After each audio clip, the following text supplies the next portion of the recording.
자, 우리 마태복음 11장 29절 말씀 보겠습니다. 마태복음 11장 29절.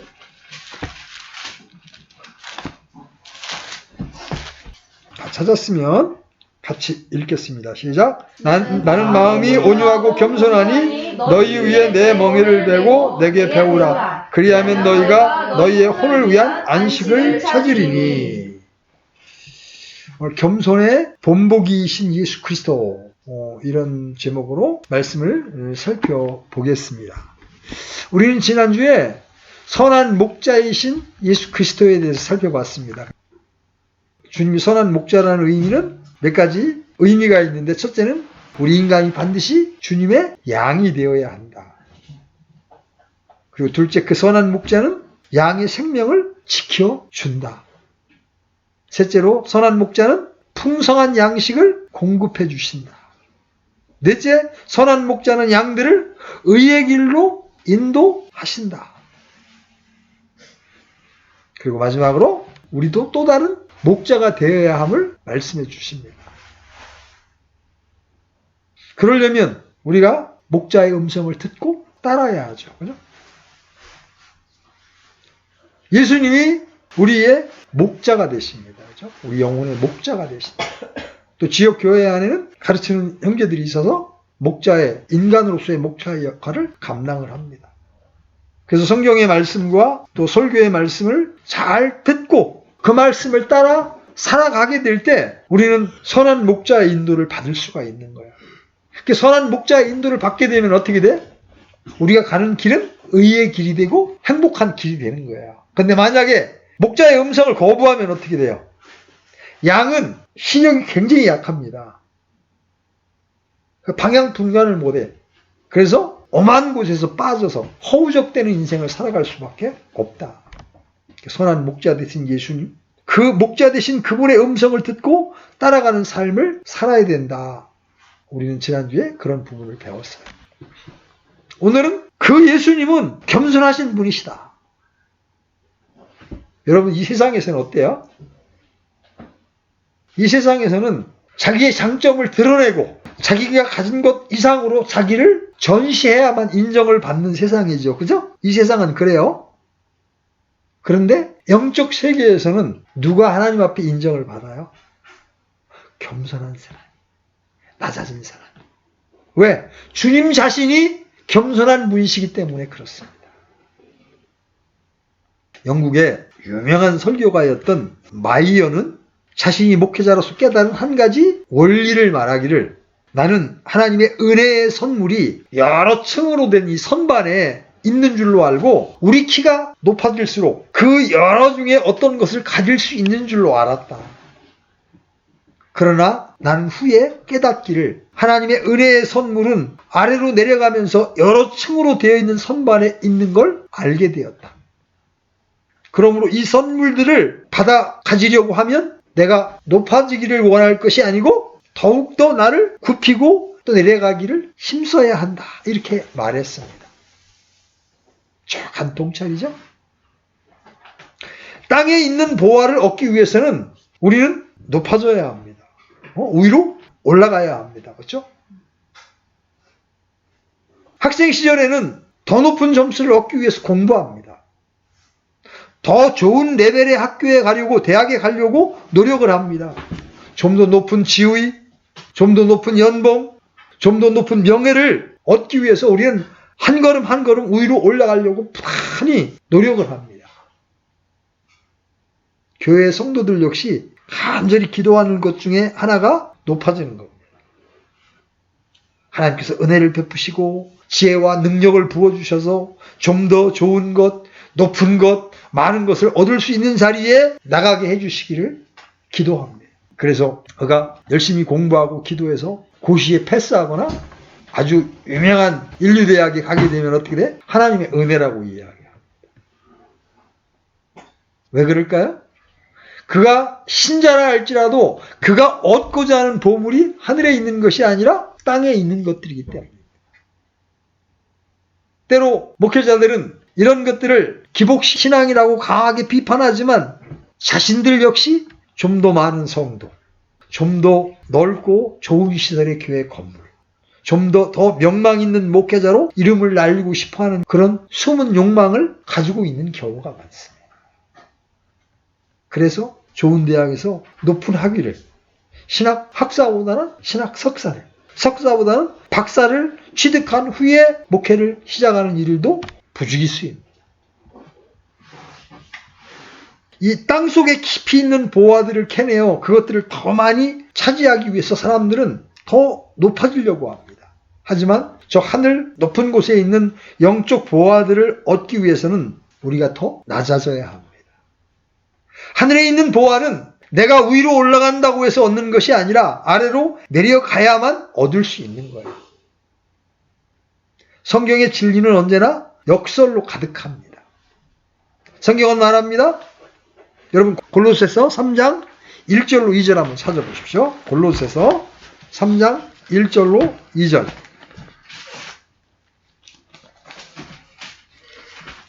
찾으셨으면 같이 읽겠습니다. 시작. 그러므로 너희가 그리스도와 함께 일으켜졌거든 위에 있는 그것들을 추구하라. 거기에는 그리스도께서 하나님 오른편에 앉아 계시느니라. 위에 있는 것들에 너희의 애착을 두고 땅에 있는 것들에 두지 말라. 만약 우리가 이 땅에 있는 것들에 애착을 두고 그런 것들을 위해서 하늘의 능력이 필요하고 성령의 지혜가 필요하고 하나님이 주시는 각양 은사들이 필요하다면 이야말로 헛되게 사는 겁니다. 위에 있는 그것들을 추구하고 위에 있는 것들에 우리의 애착을 둔다면 우리는 이 땅에서 낮아져야 해요. 하늘의 보화들은 땅에서 낮아져 주를 섬긴 자들, 나보다 남을 낮게 여기고 복종한 자들에게 주어지는 것이기 때문에 그렇습니다. 자, 우리 욥기 5장 9절로 11절 가보세요. 욥기 5장 9절로 11절. 자, 찾으셨으면 같이 읽습니다. 시작. 그분은 크고 헤아릴 수 없는 일들을 행하시며 놀라운 일들을 수도 없이 행하시고 비를 땅에 내리시며 물을 들에 보내시고 낮은 자들을 높이 세우시나니 이것은 애곡하는 자들을 높이사 안전한 곳에 두려 하십니다. 자, 보십시오. 주께서는 낮은 자들을 높이십니다. 우리는 낮아짐의 경험을 통해 겸손을 배우고 하나님의 은혜를 얻어서 높아집니다.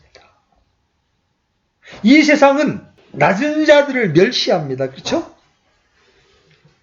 그래서 원래 겸손이라는 말이 이 천함이라는 뜻에서 나온 거예요. 예수님 당시에, 바울 당시에 자신을 겸손하게 낮추는 것은 진짜 천민들이나 하는 짓입니다.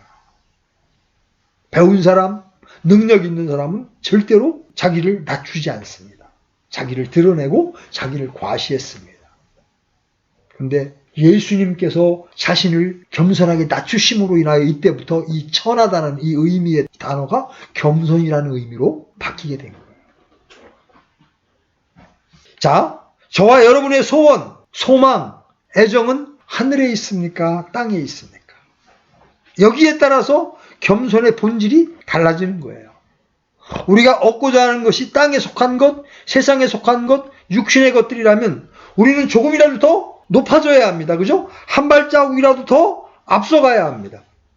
그러나 우리가 하늘에 있는 것들에 관심이 있다면 우리는 자신을 낮추어 겸손해야 합니다. 영적인 선물들을 얻고 싶습니까? 하늘의 영적인 복들을 얻고 싶습니까?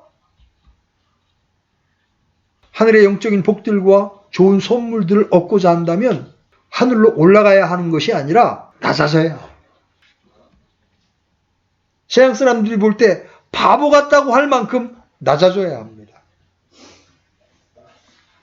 보물들은 하늘에 있지만 이 세상에서는 그리스도 안에서 얻어야 되는 거예요. 왜 그래요? 그리스도 안에는 모든 것이 감춰져 있습니다. 자, 골로새서 2장 3절.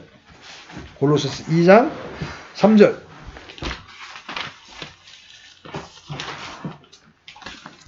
자, 찾았으면 같이 읽습니다. 시작. 그분 안에는 지혜와 지식의 모든 보화가 감추어져 있느니라. 그분이 바로 예수 그리스도시죠. 그분 안에 지혜와 지식의 모든 보화가 감추어져 있다. 그러므로 우리는 믿음으로 그리스도 안에 꾸준히 거하며 그리스도의 영을 통해 공급되는 모든 것을 받을 수가 있는 거예요. 여러분, 유튜브 속에 지혜와 지식이 있지 않습니다? 세상의 책 속에 지혜와 지식이 있지 않아요. 바로 예수 그리스도 안에 모든 지혜와 지식의 보화가 있습니다. 우리가 겸손해져야 하는 이유가 있어요. 첫 번째는 우리 신앙의 실제적인 방면에서 주님은 겸손한 자의 기도를 들으십니다. 여러분 명심해야 됩니다. 교만한 자가 자기를 높이기 위해서 하나님 제가 이렇게 했사오니 내가 11주도 했고 내가 일주일에 2번 금식도 했고 이렇게 내가 의롭게 살았으니 하나님 제게 복 주셔서 저를 위대하게 해주십시오. 그런 기도 하나님 듣지 않으십니다.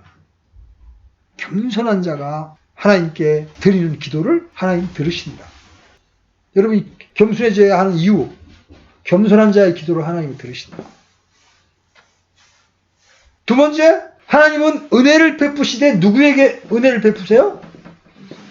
겸손한 자에게 은혜를 베푸십니다. 여러분, 이 두 가지만으로도 우리가 겸손해야 하는 이유와 근거를 발견할 수 있죠. 그러면 이제 우리가 겸손이 뭐냐? 이 겸손에 대한 정의를 한번 우리가 정확히 파악할 필요가 있겠죠? 겸손이란 자신을 낮추어서 다른 사람을 자신보다 낮 여김으로 주님이 주시는 고난을 받아 들임으로써 배울 수 있는 거예요. 나를 낮추면 사람들은 나를 높여줍니다. 근데 나를 높이면 사람들은 저 사람 교만하네? 이러면서 낮춥니다. 그래서 겸손의 첫 번째는 다른 사람을 자신보다 낮게 여기는 거예요. 교만한 자는 항상 내가 너보다 낫잖아. 자기를 높입니다. 겸손하신 주님께서는 내게 배우라고 말씀하셨기에 우리는 주님으로부터 겸손을 배워야 합니다. 주님은 겸손의 본을 보이셨죠? 주님께서 제자들에게 가장 집중적으로 반복해서 많이 가르쳐준 주제 중에 하나가 바로 겸손입니다. 성경을 믿고 배우는 사람들이라면 마땅히 주님께서 강조해서 가르치고 행하라고 하신 것들에 대해서 마음속 깊이 받고 행해야 합니다. 이것은 성경이 자기가 그분 안에 거한다고 말하는 자는 그분께서 걸으신 것 같이 스스로 또한 그렇게 걸어야 할지니라 이렇게 말씀하시기 때문에 그렇습니다. 사람이 겸손하기 위해서는 가장 먼저는 다시 태어나야 합니다. 사람이 짐승의 마음을 가진 채 아무리 예의 바르고 친절하고 입에 꿀을 바른 듯 부드러운 말을 하고 얼굴에 환한 웃음을 지으고 또 신사도를 자랑해봐야 그것은 가증스러운 헛짓일 뿐 하나님의 관심을 받을 수 없습니다. 능숙한 사기꾼일수록 인면수심을 가지고 있습니다. 얼굴이 두껍다는 거죠. 주님은 양의 틀을 쓴 약탈하는 이들에 대해서 자주 경고하셨습니다. 좋은 말, 빼어난 말솜씨를 가진 이들에 대해서 경고하셨습니다. 이런 자들은 우리 주 예수 그리스도를 섬기지 아니하고 자기 배를 섬기며 좋은 말과 빼어난 말솜씨로 순전한 자들의 마음을 속이느니라. 여러분, 멋있는 말을 그렇게 해댔던 사람들의 삶이 나중에 전혀 아닌 것으로 발견되는 경우가 얼마든지 있죠? 거듭나지 않은 사람은 결코 겸손할 수 없습니다. 엄격한 금욕과 절제, 율법 교육을 받고 또 체계적인 종교 학습을 받습니다. 예절 교육 등 어느 정도 사람들 앞에서 보면 괜찮네 할 정도의 겸손을 지닐 수 있지만 그것은 참다운 겸손이 아닙니다. 화장 또는 분장은 사람들의 눈을 속일 수 있습니다. 옷과 조명 역시 사람의 눈을 속일 수 있을 뿐입니다. 마찬가지로 교육, 철학, 율법, 금욕, 훈련, 예절 등으로 익힌 겸손은 자기를 가리는 겉포장이지 성경적 겸손이라고 할 수가 없어요. 성경적 겸손은 우리 안에 있던 옛사람이 죽고 새사람이 드러나는 겁니다. 여러분, 겉사람은 끊임없이 자기를 자랑하잖아요. 내가 왕년에 자랑합니다. 속사람 그 자랑을 거부합니다. 그래서 겉사람이 죽고 십자가에 넘겨져야 새사람이 드러나는 거예요. 범죄한 아담의 성품이 아니라 예수 그리스도의 성품이 드러나는 것이 바로 겸손이에요. 하나님이 우리에게 주신 신성한 권능과 하나님의 본성이 우리의 생각과 말과 행동이 되는 것이 참된 겸손이라는 거예요. 예수 그리스도를 믿지 않는 불신자들, 무신론자들도 나름대로 세상이 정한 기준, 사람들이 정한 기준, 자신이 정한 표준에 맞는 겸손을 지닐 수 있습니다. 그죠? 세상 사람들 가운데에서도요, 내가 볼 때 참 겸손하다, 이렇게 평가되는 사람들이 꽤 있습니다. 하지만 그들의 마음은 하나님보다 높습니다. 심판을 조롱하고 비웃습니다. 겸손한 채 하지만 그들의 마음은 하늘보다 높아. 그래서 그 하나님을 인정하지 않습니다. 자신의 죄를 감추고 변명할 줄 알지만 인정하지 않고 완악합니다. 나는 정치인들 가운데 그것은 저의 잘못이었습니다, 이렇게 인정하는 사람을 보기를 원합니다. 근데 단 한 명도 그건 제 실수였습니다, 저의 잘못이었습니다, 그걸 인정하는 사람 보기가 그렇게 어렵습니다. 그만큼 이 세상 사람들은 완악한 거예요. 그래서 하나님을 믿지 않는 사람들은 절대 겸손한 사람이 아닙니다. 겸손할 수도 없어요. 자신이 죄인이라는 사실, 자신의 죄성을 깊이 깨닫지 못한 겸손은 겸손이 아니라 우위선일 수밖에 없는 거예요. 여러분, 우위선 이 한자로 이렇게 쓰잖아요. 참된 선은 이 제단 위에 양이 올라가 있는 거예요. 예수님만이 참된 선이에요. 우위선은 이 거짓 우위자가 사람 인변의 할 우위자입니다. 사람이 하는 선은 선 같아 보이지만 사실은 자기 만족, 자기 자랑을 위하여 행하는 것이라는 거죠. 욥은 그 극심한 고통을 겪은 다음에 이렇게 고백합니다. 내가 내 자신을 몹시 싫어하고 티끌과 재 속에서 회개하나이다. 하나님 앞에 의로운 사람이라는 평가를 받았던 욥마저도 그 모진 고난과 친구들의 어떤 그런 판단 끝에 자신을 발견하고 난 다음에 나는 내 자신을 몹시 싫어하고 회개하나이다, 이렇게 고백하기 전까지 그는 결코 겸손한 사람이 아니었던 거예요. 다윗은 간음과 살인이라는 죄를 지은 다음에 주님 앞에 이렇게 기도합니다. 보소서, 내가 불법 가운데 형성되었으며 내 어머니가 죄 가운데 나를 수태하였나이다. 베드로는 또 오 주여, 내게서 떠나소서, 나는 죄 많은 사람입니다.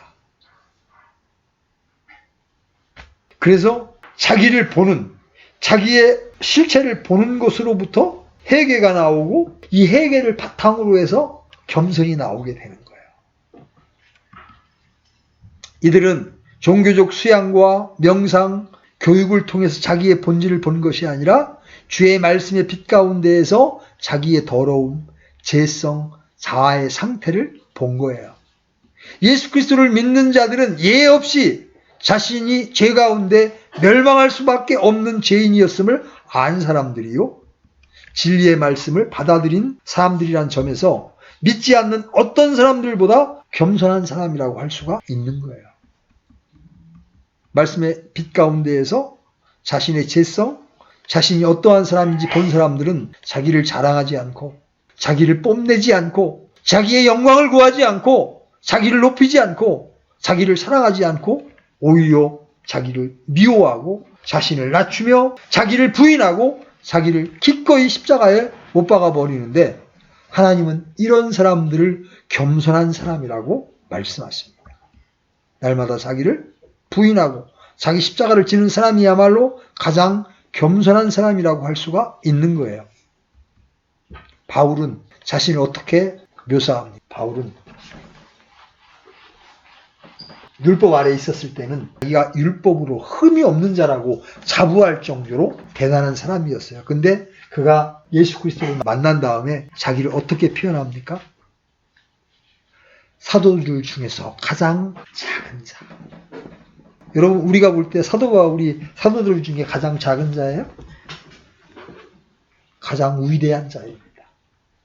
신약 성경에 반을 기록할 만큼 가장 위대한 자가 사도 바울인데 정작 사도 바울은 사도 중에 내가 가장 작은 자요 이렇게 고백합니다.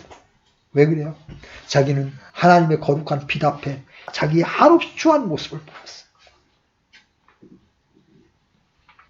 근데 더 나아가서는 그는 사도들 중에 가장 작은 자로만 말하지 않고 에베소 3장 8절에서는 모든 성도 가운데 가장 작은 자라고 합니다. 모든 성도 가운데 가장 작은 자보다 더 작은 나. 죽음을 앞둔 마지막 서신에서는 뭐라고 표현합니까? 죄인 중에 우두머리다. 이렇게 자신을 낮춥니다. 바울은 예수 그리스도를 아는 지식이 자라면 자랄수록 자신을 더욱 낮추었습니다.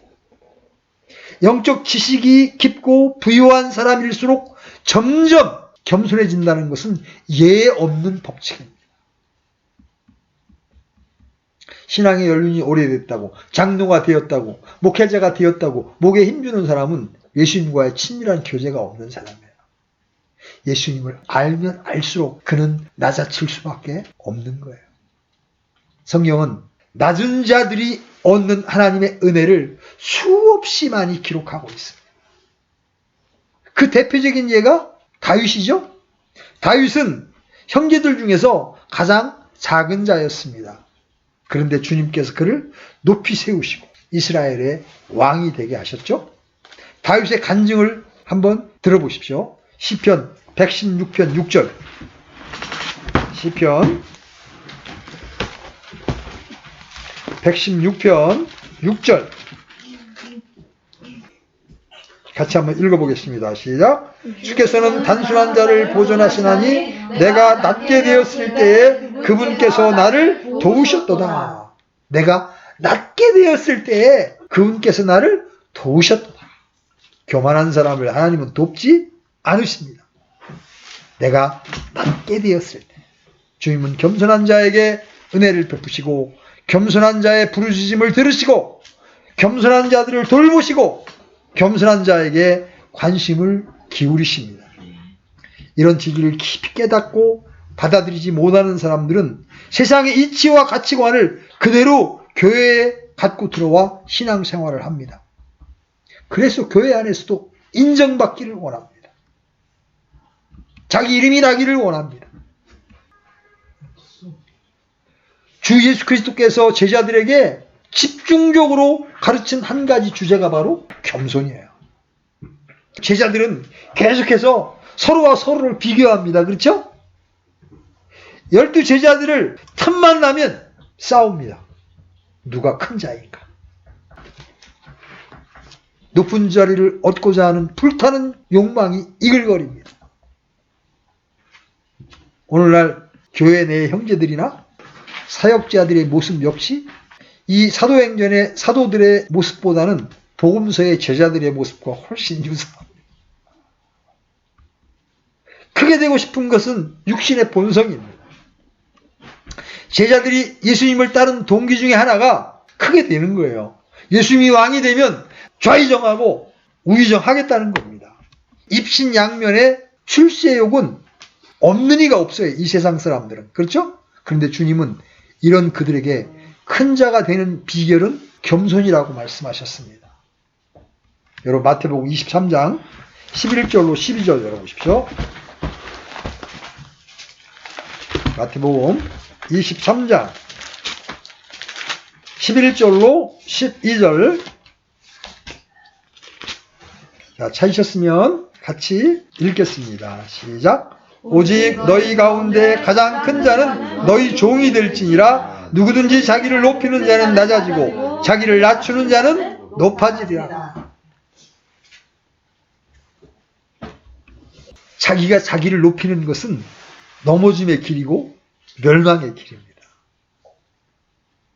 세상에서는 큰 자가 되려고 하면 지배권을 가지고 통치하는 자가 되어야 합니다. 그러나 성도들은 큰 자가 되려면 종이 되어야 합니다.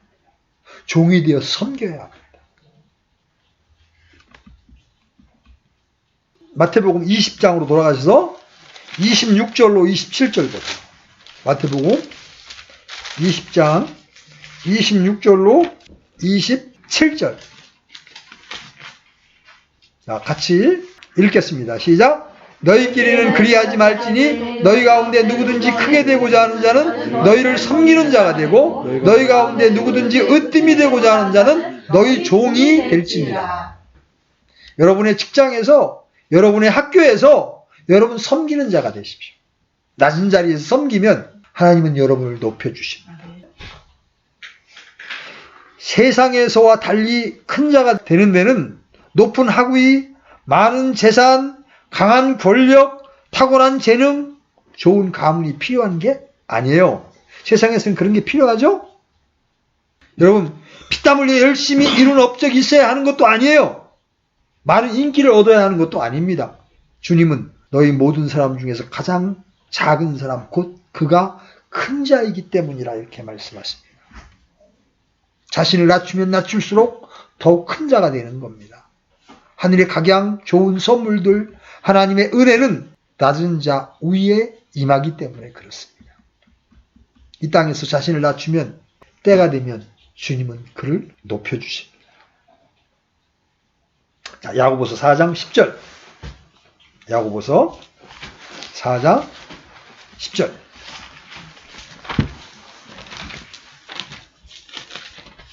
같이 읽겠습니다. 시작. 주의 눈앞에서 스스로 겸손하라. 그리하면 그분께서 너희를 높이시리라. 자신이 자신을 높이는 게 아니고 사람이 나를 높이는 것도 아니에요. 주님께서는 꾸며낸 겸손, 거짓된 겸손, 자의적 겸손으로 예의를 차리고 사람들에게 칭찬을 듣는 이들을 높여주시지 않습니다. 가식으로 가득한 웃음과 친절은 사람들을 속일 수는 있지만 하나님을 속일 수는 없어요. 하나님은 우리 마음의 중심을 살피시며 깊은 곳을 감찰하시고 참으로 자신을 낮추어 겸손한 자들에게 은혜를 베푸시고 높이십니다. 베드로전서 5장 6절도 가봅니다. 베드로전서 5장 6절.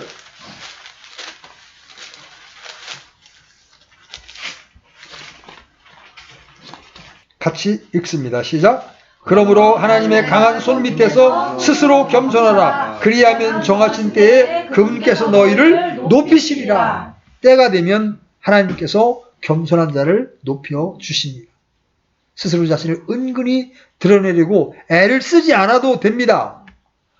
누군가의 눈을 의식하지 않아도 됩니다.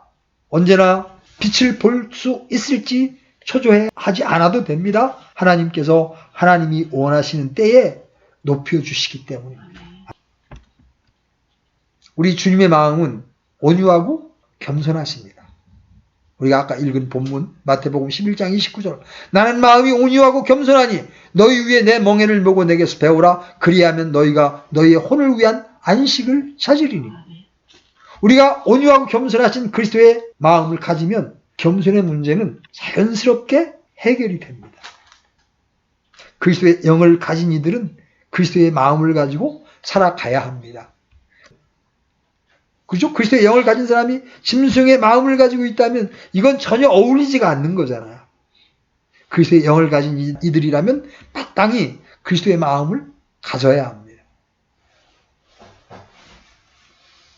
우리 두 구절 봅시다. 먼저 빌립보서 2장 5절. 빌립보서 2장 5절. 자, 찾으셨으면 같이 읽습니다. 시작. 너희 안에 이 생각을 품을지니 그것은 그리스도 예수님 안에도 있던 생각이라. 여기서 그리스도의 생각이란 자기를 낮추는 겸손입니다.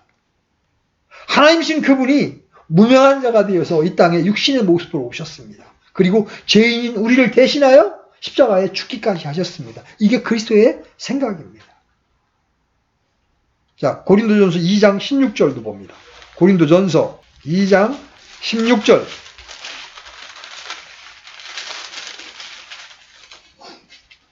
같이 읽습니다. 시작.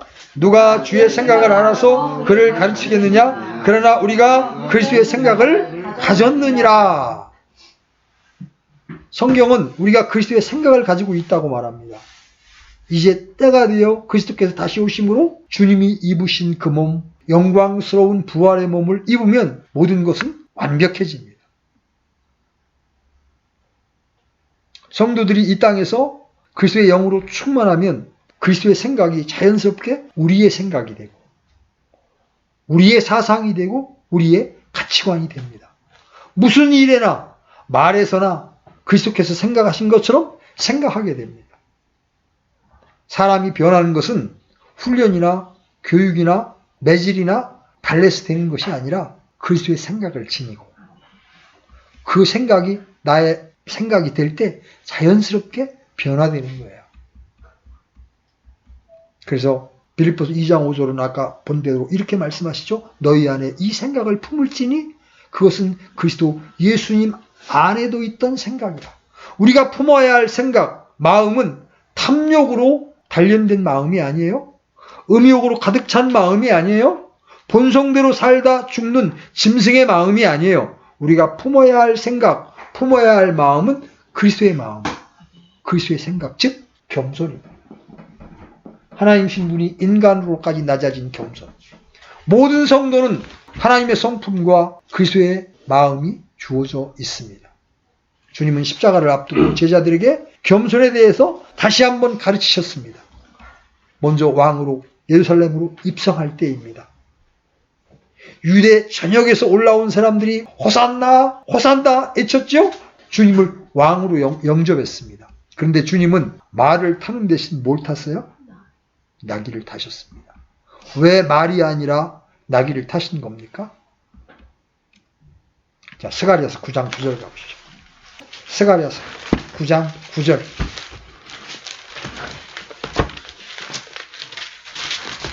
자, 같이 읽겠습니다. 시작. 오 시온에 따라 크게 기뻐할지어다. 오 예루살렘에 따라 크게 애칠지어다. 보라 내 왕이 내게 임하느니라. 그분은 의로우시고 구원을 소유하시며 겸손하사 나귀를 타시되 나귀 새끼 곧 어린 수나귀를 타시니라. 겸손하사 나귀를 타셨다고 말씀하시죠? 그분은 겸손하사. 주님은 마지막 만찬을 하는 저녁에 다시 한번 겸손의 본보기를 보여주십니다. 주님이 친히 제자들의 그 더러운 발을 씻어주시는 모습을 볼 수가 있죠. 여러분, 그 로마 시대에 늘 하인들이, 종들이 주인의 발을 씻어주는 것이 아주 당연한 것이었습니다. 주인이 종의 발을 씻어준다는 건 상상할 수가 없는 것이었습니다. 그러나 주님은 내가 너희의 발을 씻어주었으니 너희도 서로 발을 씻어주는 것이 마땅하니라. 내가 너희에게 행한 것 같이 너희도 행하게 하려고 내가 너희에게 본보기를 보여주었느니라. 이렇게 말씀하십니다. 발을 씻기는 일은 종이 할 일이죠. 주님은 주와 스승으로서 종의 역할을 감당했고 섬기는 일을 하셨습니다. 주님은 제자들이 서로 발을 씻어주는 종이 되라고 말씀하십니다.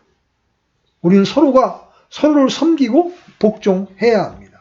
그리스도의 영을 지녔고 그리스도의 마음을 품었기 때문에 그리스도께서 본으로 주신 일들을 하는 것은 너무나 당연한 일이죠. 그리고 이 겸손은 주님을 섬기는데도 필요한 태도입니다. 주께 감사하고 찬양하고 경배를 드리는데 거만한 마음을 가지고 나올 수는 없는 거예요. 그렇죠? 상하고 통회하는 영, 겸손한 마음을 가지고 나오는 희생물이 있어야 합니다. 그런데 바리새인처럼 나는 이 세리와 같지 아니함을 감사나이다. 여러분 그렇게 나아갔을 때 주님께서 그 바리새인을 받으셨어요? 안 받으셨죠. 그는 일주일에 2번 금식합니다.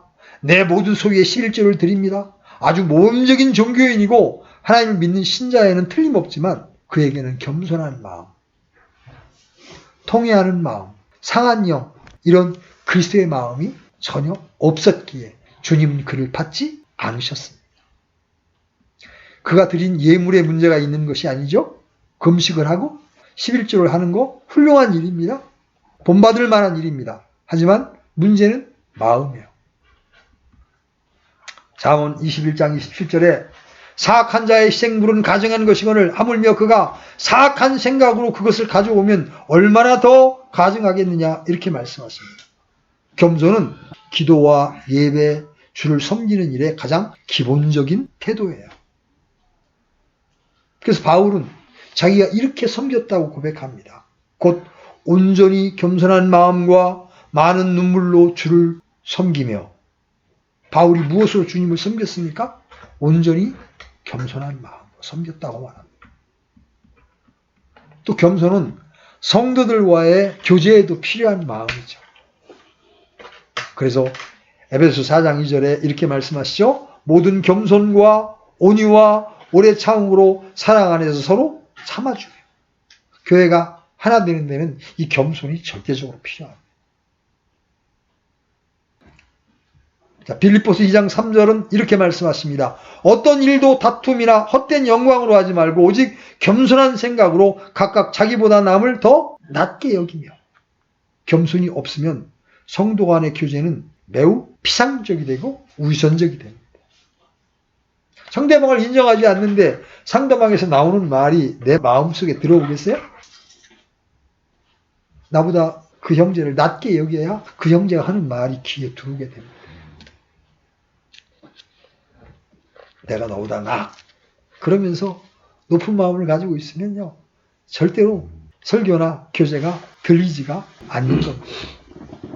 서로 간의 마음을 열지 못하고 영적인 교제가 되지 않습니다. 성도 간의 교제에는 모든 겸손, 오직 겸손한 마음이 절대적이죠. 겸손은 사람의 마음을 여는 열쇠입니다. 또 이 겸손은 성도들을 섬기는 데도 필요한 태도예요. 바울은 이렇게 말합니다. 나 바울은 이제 그리스도의 온유함과 부드러움을 힘입어 너희에게 직접 간청하노라. 내가 너희와 함께 너희 가운데 있으면 비천하고 떠나 있으면 너희를 향해 담대하지만. 자, 내가 너희와 함께 있으면 비천하고. 그리스도의 사도요, 그들의 목자였던 바울이 왜 성도들과 함께 있으면 비천한 겁니까? 바울은 성도들과 함께 있을 때 그들보다 자신을 한없이 낮추었다는 겁니다. 바울은 양떼를 먹이고 감독할 때 군림하지 않고 자신을 낮추었습니다. 오늘날 목자들이 모두 이런 겸손한 마음으로 양들을 먹이고 감독해야 합니다. 우리 주님께서는 나는 마음이 온유하고 겸손하니 이렇게 말씀하시며 자신을 종으로 낮추시고 죽기까지 낮추셨습니다. 스스로 무명한 자가 되사 자기 위에 종의 형체를 취하시고 왕이신 분이 종의 형체를 취하셨어요. 하나님이신 분이 사람들의 모습이 되셨습니다. 그래서 사람의 모양으로 나타나 자기를 낮추시고 죽기까지 순종하셨으니 그 십자가의 죽음이라. 주님께서 자신을 낮추사 십자가에 죽으신 이 사건은 모든 성도들이 이 땅을 살아가며 쉬어야 할 겸손의 극치입니다. 주님의 사랑이 우리의 사랑의 근거가 되듯이 주님의 겸손은 우리의 겸손의 바탕이 되는 거예요. 주님이 지신 십자가는 성도들을 이 세상에서 겸손하게 살 수 있도록 육신의 정욕과 탐심과 모든 죄성을 처리해 줍니다. 자, 오늘 우리는 겸손하신 예수 그리스도를 배웠습니다. 여러분이 하나님의 은혜를 더 많이 얻기를 원하십니까? 낮은 자리로 내려가십시오. 여러분들이 하늘에 있는 보화들을 얻기를 원하십니까? 그러면 이 세상에서 낮은 종의 자리에서 섬기십시오. 이것이 오늘 여러분에게 말씀하시는 주님의 음성입니다. 여러분들께서 그리스도의 마음을 품고 낮은 자가 되어서 나중에 주님 앞에 높임을 받을 수 있는 그런 복들을 누리는 분들이 될 수 있기를 주님의 이름으로 간절히 소망합니다. 아멘.